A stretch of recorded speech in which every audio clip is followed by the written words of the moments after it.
Saat itulah beliau pulang ke Mekah. Malam hari datang Jibril membawa bejana dari emas, di dalamnya air Zam-Zam.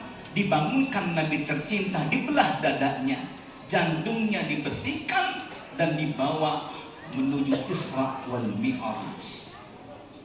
Diangkat derajatnya oleh Allah.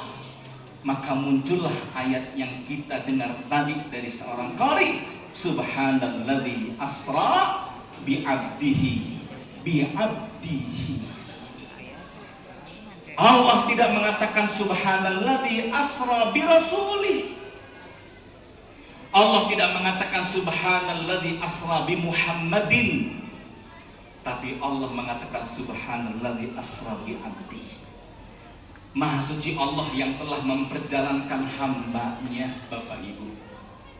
Memperjalankan hambanya. Artinya apa? Semakin seorang hamba merendah di hadapan Allah, semakin Allah meninggikan derajatnya. Tuh.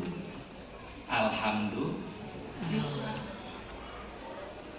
Semakin seorang hamba tidak sibuk mencari kesalahan orang lain, malah ia melihat rendahnya dirinya di hadapan Allah, maka Allah angkat derajatnya. Siapa itu? Nabi Allah Adam alaihissalam. Pak, Bapak Nabi Adam, subhanallah, dilemparkan dari surga menuju bumi. Ia tidak sibuk mengatakan, ya Allah, iblis yang menggodaku sampai aku harus terjun ke bumi ini. Ya Allah, iblis yang salah merayu istriku. Ia tidak menyalahkan iblis, ia tidak menyalahkan istrinya Siti Hawa, tapi dia mengatakan Rabbana zalamna anfusana. Ya Allah, emang saya yang salah ya Allah. Inilah puncak pengaduan yang paling tinggi, dan inilah puncak penghambaan seorang hamba yang paling tinggi kepada Allah Subhanahu wa ta'ala. Maka Bapak Ibu yang dirahmati oleh Allah, kalau kita punya masalah, punya kesulitan, punya ujian, apapun yang kita rasakan, ada empat pintu keajaiban keluar dari masalah kehidupan. Mau tahu rumusnya, Bu? Bu, apa masalah hidup kita? Sakit tak kunjung sembuh, anak yang nakal, maaf, narkoba, suami yang jarang pulang, jahat, galak, mendorong istrinya, memukul, muka lebam, orang tua tak kunjung sembuh penyakit, hutang banyak, cicilan motor belum selesai, tinggal 14 tahun, 4 tahun 11 bulan lagi. Baru kemarin ngambil Pak Haji, ya Allah. Bagaimana cara keluar dari itu semuanya? Keajaiban. Karena bicara Isra wal Mi'raj adalah bicara tentang sebuah keajaiban. Setuju? Setuju? Bicara keajaiban. Hidup kita ini penuh dengan keajaiban. Punten ibu masuk ke pesantren ini, sebelum masuk doa dulu belum? Ya Allah, semoga ada air putih ya Allah. Al-Fatihah. Doa tadi ibu, doa belum? Minta air, doa belum? Belum doa tapi dapat. Alhamdulillah. Belum minta sudah dapat. Itulah keajaiban.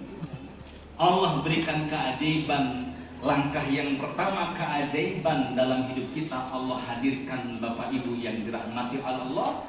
Yang pertama adalah insyirahus sudur, lapang hati. Nerimo kata orang Jawa, lapang hati.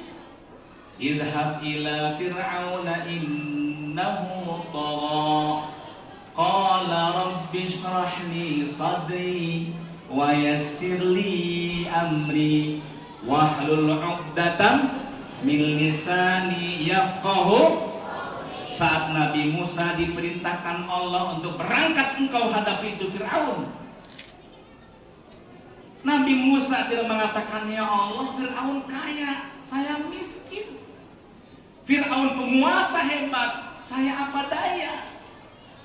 Wahai Allah, berikan aku ribuan malaikat untuk aku hancurkan itu Fir'aun. Bukan itu permintaan Musa. Ya Allah, kalau itu Fir'aun sudah kelewatan batas ngaku Tuhan, kenapa Engkau tidak turunkan petir menyambar tubuhnya? Selesai urusan ya Allah. Bukan itu doa Musa. Musa saat disuruh menghadapi Fir'aun, beliau katakan, qala rabbi shrahli sadri, lapangkan hatiku. Lapang hati Bapak Ibu. Masalah seluas apapun, kalau hati lapang akan nikmat, akan indah. Setuju Pak? Setuju? Setuju. Air di dalam gelas dituangkan 3 sendok garam, apa rasanya Bu? Asin. Tapi kalau 3 sendok garam dituang ke satu danau yang luas, apa rasa air? Tidak ada rasanya. Kalau hati kita lapang, sebanyak apapun masalah, tidak akan baper. Betul. Insyirah sudur, lapang hati. Lapang hati. Siapa yang ingin menerima ujian berat? Siapa yang kepengen punya anak autis? Ibu di Bekasi, ada seorang ibu melahirkan anak tanpa tempurung, tanpa kepala, setengah kepalanya. Anak lahir hidrosipalus, kepalanya membengkak. Siapa yang kepengen punya mendapatkan ujian tersebut? Tapi Allah hadirkan ujian itu, terserah Allah Subhanahu wa ta'ala.